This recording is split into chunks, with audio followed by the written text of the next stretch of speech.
Alors je vais reprendre un petit peu la présentation du livre de Job pour ceux qui ne l'ont pas lu complètement. Alors tout de suite, je vous rassure, je ne vais pas parler du mien, on n'est pas là pour ça. Je vais parler du livre de Job, pas du livre de Madame Machin sur Job. Je ne parlerai que de ça. J'ai été frappée en arrivant d'abord de la beauté, merci, et j'ai vu le Cierge Pascal. Je suis dans Job aujourd'hui. Donc le Cierge Pascal, c'est notre foi, j'en parlerai un tout petit peu à la fin. Je précise donc que je vais rester dans le livre de Job presque toute la journée.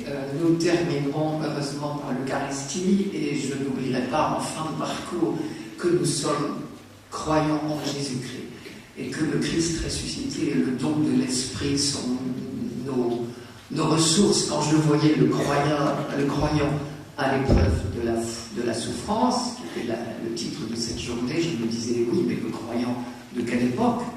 Le croyant du temps de Job ou le croyant d'aujourd'hui? C'est pas du tout la même chose. La révélation a fait du chemin depuis. Pour l'instant, je vais donc me limiter à l'époque de Job et ne parler que de ce livre. Je ne reviens pas, vous vivez cet affrontement à la souffrance peut-être dans vos vies personnelles, comme nous tous, et puis dans tous ceux que vous rencontrez. Donc je ne vais pas développer les cris de douleur de Job et tout ce que ça représente, sinon quelques petits aspects peut-être. Le livre de Job ne parle pas que de la souffrance. Il parle surtout du problème qu'elle nous pose. La souffrance est un donné dans le livre de Job. Quand on dit pauvre comme Job, il faut qu'on se souvienne, et là le prologue nous l'a très bien dit, ce qui nous a été lu, ou raconté, c'est le tout début du livre. J'y reviendrai forcément. Il a commencé dans le bonheur, la plénitude, la richesse, la prospérité, l'affection familiale, et puis il se retrouve démuni de tout. Et à ce moment-là, il est affronté à toutes les questions que ça nous pose, et que je résumerai à trois peut-être. Dans la souffrance, nous nous posons tous trois questions, il me semble. D'abord, qui envoie la souffrance? 2, pourquoi? Est-ce qu'on peut donner une raison, une explication? 3, pourquoi? En vue de quoi? Y a-t-il une finalité, un objectif? Celui qui nous l'envoie poursuit-il un but? Donc, 3 questions. Je commencerai par aller visiter un petit peu ce qui se dit autour, car si le livre de Job est un livre biblique, il n'est pas tombé du ciel sur une terre déserte depuis bien longtemps. Tous les peuples environnants étaient affrontés, bien sûr, à ce problème. Je vais faire très vite, rassurez-vous, on n'a pas le temps d'aller travailler ce thème de la souffrance tel qu'il est traité dans tous les autres peuples. Mais je dis juste ce qui me semble être les réponses les plus fréquemment échafaudées dans le Proche-Orient. Je ne connais rien à l'Afrique ni à l'Asie, je me garderai bien d'en parler. Proche-Orient, je connais un petit peu. Et pour ceux qui s'intéressent à ces questions, un très très grand connaisseur de ces questions est le père Lévesque, Jean Lévesque, qui fut mon professeur à Cateau, qui est encore vivant, mais qui est un homme très âgé maintenant, et qui a travaillé beaucoup ce thème de la souffrance dans les autres, tel qu'il est traité dans les autres pays, dans un livre qui s'appelle Job, je crois, non, Job et son Dieu, qui est paru chez Gabaldin, on pourra en reparler. Donc à ces 3 questions, que répond-on dans les peuples environnants? Quand je dis les peuples environnants, si je suis moi en Israël, je me situe là, le long de la Méditerranée, vous voyez, je suis en Israël, ça ne se voit pas, mais c'est vrai quand même, je suis dans cette bande de terre. Et il y a l'Égypte au sud-ouest, il y a la Babylonie au sud-est, il y a l'Empire assyrien au nord-est, et il y a le royaume de Syrie au nord, tout près de nous. Dans ces 4 territoires, on a trouvé des réflexions sur la souffrance bien antérieures au livre de Job, bien antérieures. Les réponses dans ces trois pays, dans tous ces pays, peuvent se classer en trois genres de réponses.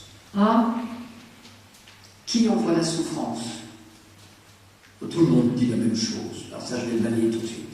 Qui envoie la souffrance? Tout le monde est d'accord. Les divinités. Dans tous ces peuples, on croit à plusieurs divinités. Alors il y a tous les systèmes, je ne vais sûrement pas entrer là-dedans. Mais les divinités sont les fauteurs de nos malheurs, de nos souffrances, mais aussi les acteurs de nos joies et de nos bonheurs. Donc qui? Tout le monde est d'accord, je passe.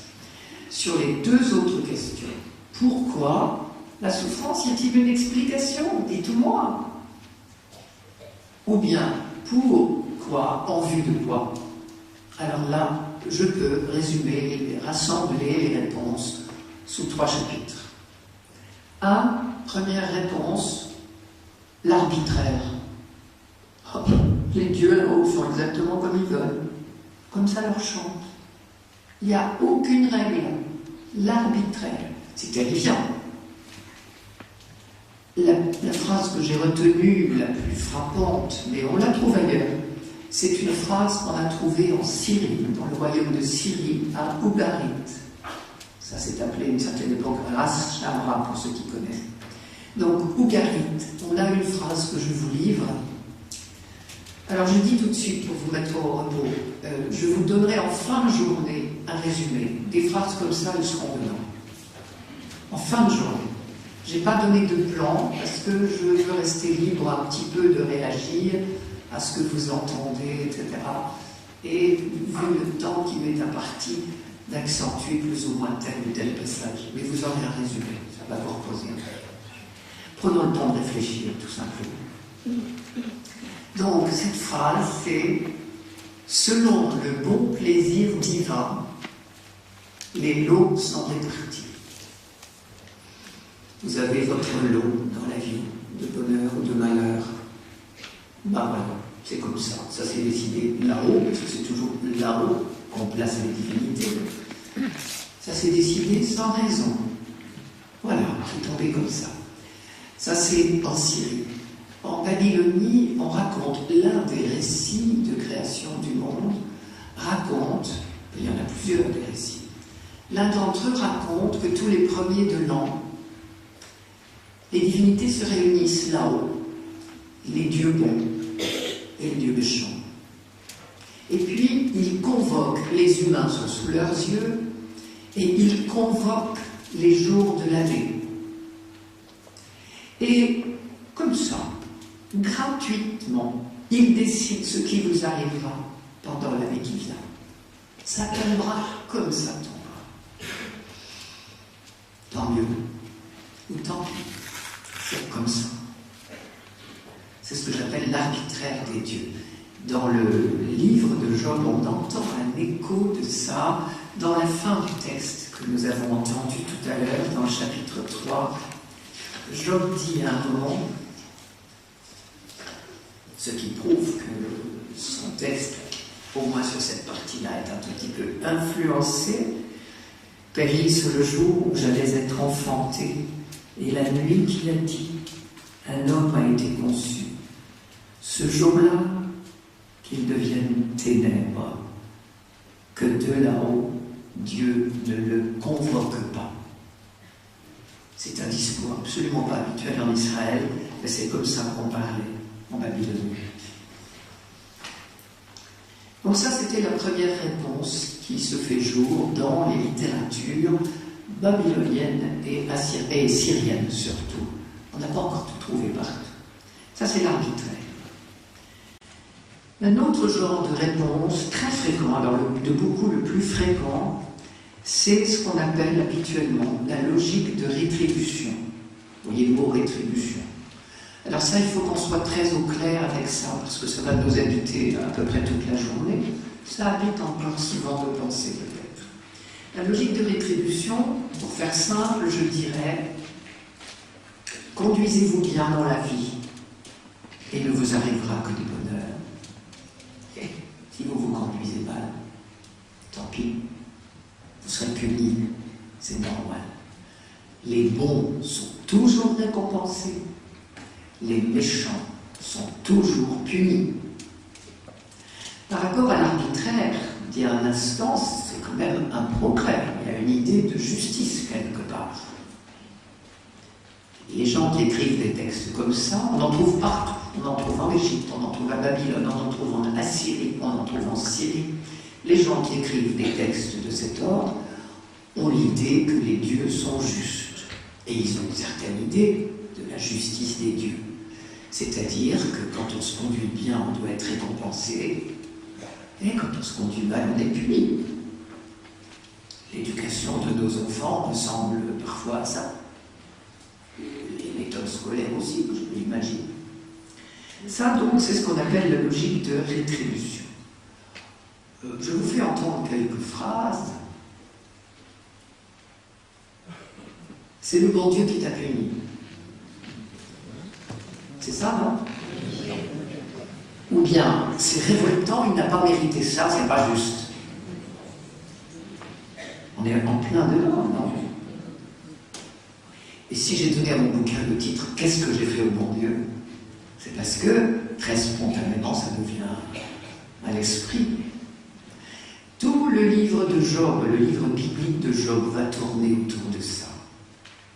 Voilà. Est-ce que cette logique de rétribution, c'est réellement la façon dont Dieu agit, le Dieu de la Bible? Donc cette logique de rétribution, elle est mais partout, dans tous ces peuples environnants, bien avant qu'Israël naisse, bien avant que Moïse fasse sortir d'Égypte une bande de fuyards qui essayaient d'échapper à, comment dire, la persécution, si j'ose dire, ou l'esclavage égyptien.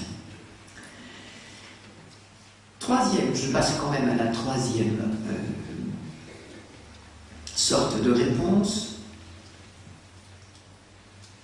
c'est « cherche pas mon petit père ». Il n'y a pas d'explication. Et je n'ai trouvé d'autres représentations claires que celles que j'ai apprises dans mon enfance et que j'ai intégrées tout à fait. C'est la phrase de Vigny, Alfred de Vigny dans La mort du loup. Pareil, ne la notez pas. Gémir, pleurer, prier est également lâche. Accomplis chaque jour ta longue et lourde tâche. Puis après, comme moi, souffre et meurt sans parler. Signé Alfred de Vigny, 19e siècle. Je dis tout de suite, c'est un langage de dignité, mais je dis tout de suite que ce langage n'est pas chrétien, il n'est pas juif non plus. Donc je l'élimine tout de suite. On en reparlera en fin de journée. Je vais redire encore 2 ou 3 mots sur la logique de rétribution, c'est celle qui va nous occuper toute la journée. Donc on a bien compris cette espèce d'équation à laquelle personne n'échappe, d'après ce qu'on dit. Les bons sont toujours récompensés, il ne leur arrive que du bonheur, les méchants sont toujours punis, il leur arrive du malheur, et c'est bien fait, c'est justice. Ça veut dire que si quelqu'un souffre, vous voyez ce que j'en déduis tout de suite, c'est qu'il a péché. Cherche mon ami, fais ton examen de conscience. T'as péché? Oui. Ça tient la route? Non, ça ne tient pas la route. Et ça a été ça, la raison d'être du livre de Job. Ça ne tient pas la route. Vous connaissez comme moi des gens qui souffrent horriblement. Vous n'oseriez pas leur demander où ils ont péché, quand ils ont péché, et qu'est-ce qui leur vaut de telles souffrances. À l'âge que j'ai, je peux vous dire, j'en vois des souffrances. Je n'oserais pas poser la question, et puis je sais bien que des gens souffrent terriblement parfois, sans avoir péché plus que vous et moi. Donc ça ne tient pas la route. Il est là, le socle du livre de Job. Alors vous me direz, Job est croyant, puisque c'est un livre biblique, ça il faut partir de là. C'est un livre qui est dans la Bible. Vous savez comment on a fait entrer les livres dans la Bible, chez les Juifs, avant de suivre la même liste chez les chrétiens. Chez les Juifs, il y a les livres qui sont entrés dans la liste officielle, ce qu'on appelle le canon. Ce canon, je peux dire une règle en grec. Dans la liste officielle des livres qui ont mérité d'être dans la table des matières de la Bible, pour y entrer, je prends une image, il fallait que le livre passe un petit examen de passage.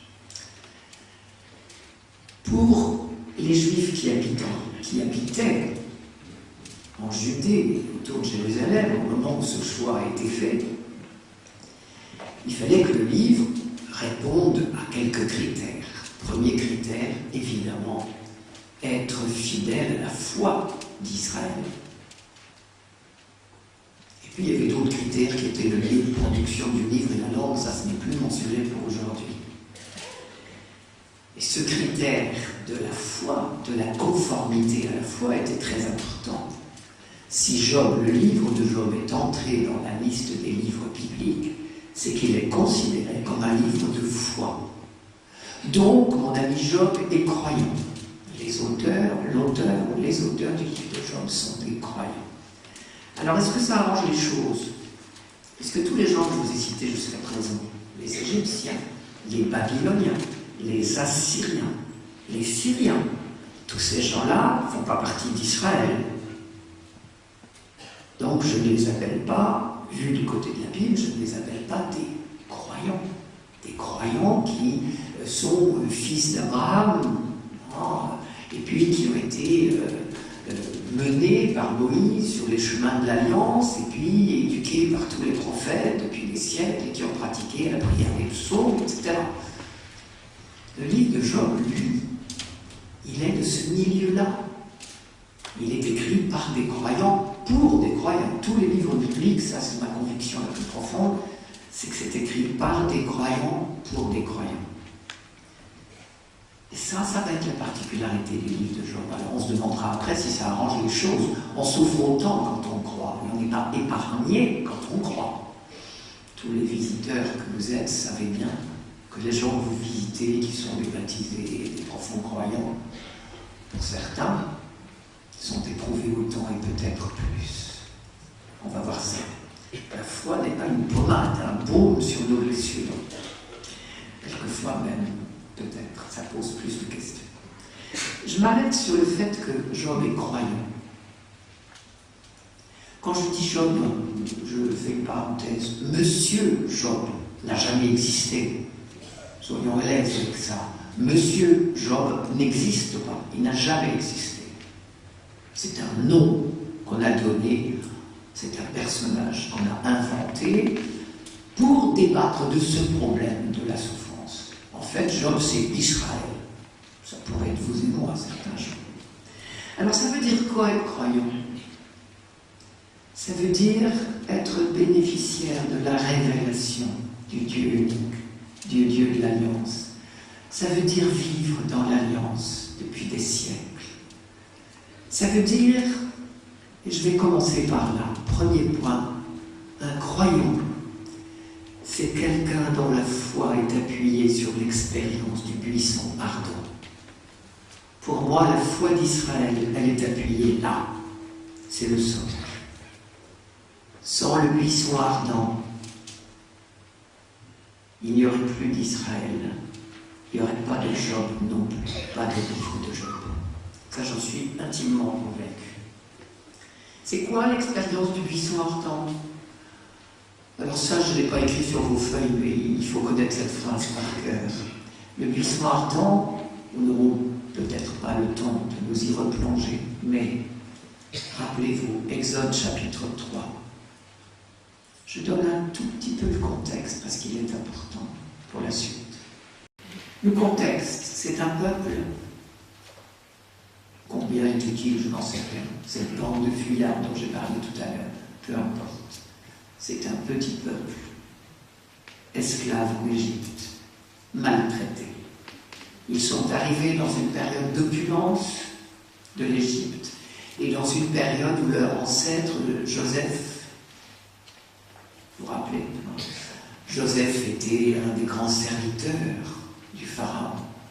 Et donc, quand tous ses frères, les fils de Jacob, ont demandé à descendre en Égypte, parce qu'en Israël il y avait une famine, ce que l'Égypte ne connaît jamais, grâce aux crues du Nil qui fertilisent chaque année, c'est connu. À l'époque, c'est très très connu. Quand on meurt de faim en haut, là, en Israël, parce qu'on est tributaire des pluies, on a très peu de ressources, et sûrement pas de récolte d'avance, quand il y a famine. Sécheresse d'abord, donc famine ensuite. On descend en Égypte, plusieurs l'ont fait. Et en particulier, les frères de Joseph, les fils de Jacob, sont descendus dans une période d'opulence égyptienne. Ils se sont multipliés, et puis les siècles ont passé. Et puis un beau jour, le chapitre 2 de l'Exode commence comme ça.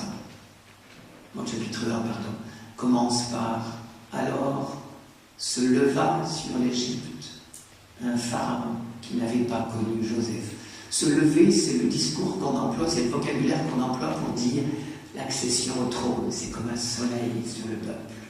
Une nouvelle lumière se lève pour le peuple. Donc se leva sur l'Égypte un pharaon qui n'avait pas connu Joseph, traduisait qui n'avait aucune raison d'avoir la moindre reconnaissance envers ses immigrés. Or, les temps avaient changé là-bas. La richesse était moindre. Et on a commencé à trouver que ces immigrés étaient beaucoup trop nombreux pour le pays. Et qu'après tout, le jour où il y aurait une guerre, on ne savait pas de quel côté le vent tournerait. Et on a commencé par les esclavager, les asservir. Ça s'est très très mal terminé, hein, un esclavage de plus en plus dur et brutal. Et à la fin, puisqu'il continue à se multiplier, ces gens ont dit, vous savez, quand nos enfants ont des enfants, on est heureux comme tout, et on dit que la famille se multiplie, qu'elle prospère. On parle de fécondité. Vous savez comment on parlait d'eux là-bas? On disait, ils pullulent comme des insectes. Quand il y a des mythes alimentaires chez moi, je dis pas quelle chance, elles se multiplient, elles prospèrent. Les moustiques autant. Et donc on parle d'eux avec mépris et bientôt détestation, et on fait tout pour les éliminer. Une des bonnes manières, évidemment, c'est de faire mourir à la naissance tous les petits garçons. Je fais très vite. Moïse en échappera parce qu'une petite maman qui a trouvé son petit garçon trop beau, mais c'est beau à rire, on le trouve tout très beau quand on le met au monde. Une petite maman a trouvé son petit garçon trop beau et elle a tenté le va-tout. Elle a mis le petit garçon dans une corbeille, dans le Nil, dans les roseaux, juste à l'endroit où la princesse, la fille du pharaon, se baigne tous les soirs. Elle s'est dit que peut-être un cœur de mère ne résisterait pas. C'est ce qui s'est passé, vous savez bien. Et Moïse donc a été sauvé, adopté par la fille du pharaon. Je fais vite, vous relire les chapitres 1 et 2, c'est superbe. Moïse va donc être, et ça c'est très important pour la suite, une personnalité double. Il est éduqué à la cour du pharaon, mais comme la jeune fille du pharaon n'a pas de lait, elle va providentiellement, bien sûr, trouver comme nourrice la maman de Moïse. Bien joué. La sœur aînée s'en était occupée, avait fait ce qu'il fallait. Très bien. Donc Moïse va être allaité par sa maman hébreu et adopté, éduqué par sa mère adoptive, la fille du pharaon. Ça veut dire qu'il est des deux bords à la fois. Du côté du pharaon, des riches, des instruits, des exploiteurs, des oppresseurs. Et du côté des pauvres, des opprimés, des exploités. Et je fais confiance à sa maman, que je l'appelle maman Moïse, parce que je ne sais pas l'appeler autrement, on n'a pas son nom. Je fais confiance à sa maman pour lui avoir parlé de ses frères et de l'alliance faite avec Abraham. Il y a des siècles, elle a parlé du Dieu d'Abraham et d'Isaac et de Jacob sur nous. Un beau jour, Moïse, qui est donc cette personnalité probablement duel, je ne sais pas dire autrement, il faudra bien qu'il choisisse son camp. Ça s'est fait tout seul, vous savez bien, un soir, il se promenait, il avait quitté le palais. Et le texte dit, c'est intéressant, pour aller voir ses frères. Et dans le texte même en hébreu dit, il est sorti pour aller voir ses frères. Ça veut dire qu'il est sorti de sa tour d'ivoire pour aller voir. Qu'est-ce qu'il a vu? Un Égyptien qui maltraitait un Hébreu. Son sang n'a fait qu'un tour. Il a regardé autour de lui, personne. Il a tué l'Égyptien. Il l'a caché, le corps dans le sable. Et il est rentré au palais. Je pense que ce soir-là, il n'était plus le même homme. Le lendemain, il sort de nouveau. Qu'est-ce qu'il voit ce soir-là? 2 Hébreux qui s'empoignent. Et là, il dit, c'est pas possible, c'est pas beau du tout. On ne doit pas, entre frères, oh, que c'est vilain. Le Dieu de nos pères, le Dieu d'Abraham, d'Isaac, Jacob a dit qu'il ne fallait pas. Et la réponse, toi, on t'a pas sonné. Mêle-toi de tes oignons. On t'a rien demandé. Puis d'ailleurs, si j'étais toi, après ce qui s'est passé hier, je me cacherai. Donc, ce qui Moïse l'a fait reconnu, le meurtre d'hier soir, ça se sait. Il n'a plus qu'une chose à faire, c'est s'enfuir en courant.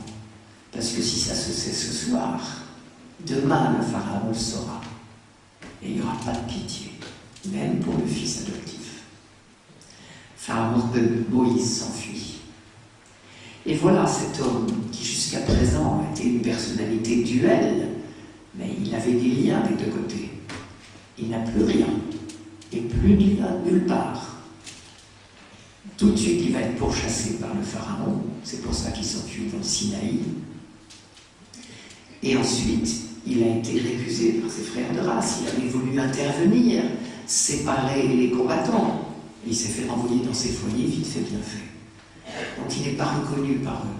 Il n'est plus rien pour personne. Il n'est qu'un paria. C'est sûrement les meilleures conditions pour rencontrer Dieu. Et c'est ce qui va se faire.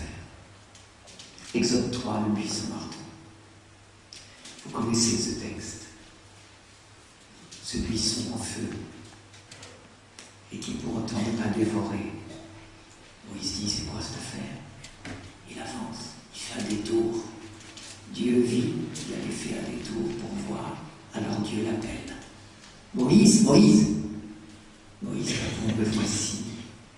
Alors Dieu lui parle. Et vous savez bien que c'est cette fameuse vocation de Moïse avec ce verset qu'il faut savoir par cœur. Et qui pour moi est le socle du livre de Job et de la foi d'Israël. C'est l'Exode chapitre 3, verset 7. Oui, alors le texte en hébreu très insistant, aucune de nos traductions ne l'a assez, me semble-t-il. Oui, vraiment, dit Dieu, j'ai vu la souffrance de mon peuple en Égypte. Oui, je l'ai entendu crier sous les coups de ses chefs de corvée. Oui, je connais ses souffrances. Alors je suis descendu pour le délivrer, alors je t'envoie.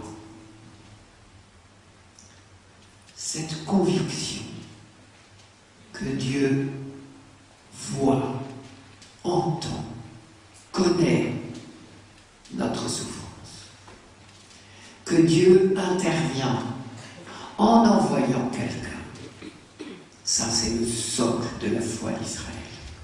Je suis convaincu que c'est à partir de là que tout a été écrit et que tout est vécu dans la foi d'Israël et que c'est à partir de là qu'ils ont gardé la foi tout au long de siècles très douloureux pour certains et même au XXe siècle, vous le savez bien. C'est aussi à partir de cette conviction que le livre de Job a été écrit. Le livre de Job n'aurait pas été écrit, je crois, ça j'en suis convaincu, s'il n'y avait pas cette découverte-là. C'est la première, pardon, je n'ai pas entendu tout. C'est la première fois au monde, à la surface du globe, qu'un homme a cette révélation que Dieu entend, voit, sait, connaît la souffrance des hommes. Et si nous sommes croyants, nous devons être habités par cette certitude. Elle peut s'éloigner certains jours de trop grandes douleurs, bien sûr. Mais vous avez entendu l'articulation. Dieu voit, Dieu entend, Dieu sait, Dieu connaît. Alors il intervient en envoyant quelqu'un. Encore faut-il que le quelqu'un envoyé veuille bien se bouger, ce qu'a fait Moïse, ce que ne font peut-être pas tous les envoyés que Dieu veut faire de nous certains jours. Et encore faut-il que la personne à laquelle on est envoyé veuille bien, accepte cette aide. Et il est vrai que quelquefois il nous est dur d'accepter d'être envoyé. C'est pas à vous que je vais dire ça, puisque vous avez accepté l'envoi au jour le jour. Mais il est vrai aussi que certaines personnes à qui on est envoyé refusent. Je sais, c'est vrai. Mais il reste que Dieu intervient. Ça, c'est le premier point de la foi d'Israël. Un croyant sait ça.